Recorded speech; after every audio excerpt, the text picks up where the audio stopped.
बिगड़ल बा भेस झुराइल बाटे बाल हो। काहे भौजी कैले बाड़ू ऐसन बुरा हाल हो, कुछ बतावा। धरा तारू डेक होलू गिरे गिरे, धरा तारू डेक होलू गिरे गिरे गिरे गिरे।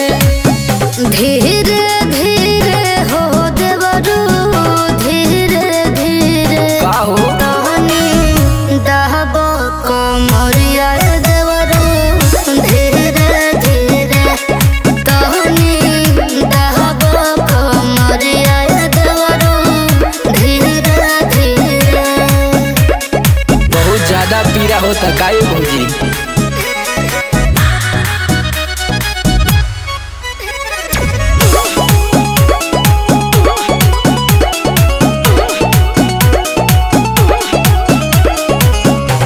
दर्द के घर ए मराद कही देहले, नोस नोस जाम हमार कही देहले। अरे तो उनका के मना कर देवल करा। कैसे करियो? आवाज लगा दी झंडू बाम हो, दर्द हो जाई काम हो। अरे बाप रे। हो खता दर्द तुहरा पीरे पीरे, हो खता दर्द तुहरा पीरे पीरे पीरे पीरे।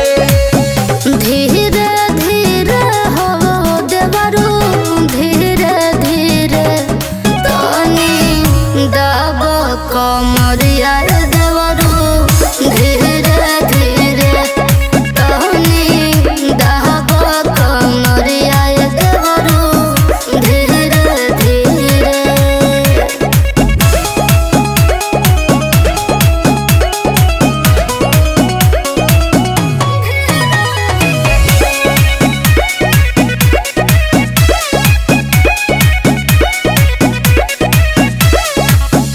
चढ़ली जवनिया में होला परेशानी, सही सोनू सा मर कैले मन मानी। अरे बाप रे। जोश में रहने का हो, हमारा पे करा तू उम्मीद हो, इतना न करा तू जिद हो। अरे हमारो बतिया माना भौजी। छौके तेल लेके जीरे जीरे, छौके तेल लेके जीरे जीरे जीरे जीरे। धीरे धीरे हो देवरू, धीरे धीरे तनी दहबो कमरिया देवरू, धीरे धीरे तनी दहबो कमरिया देवरू, धीरे धीरे। आवा दबा दिन तो के आराम मिल जाई भौजी।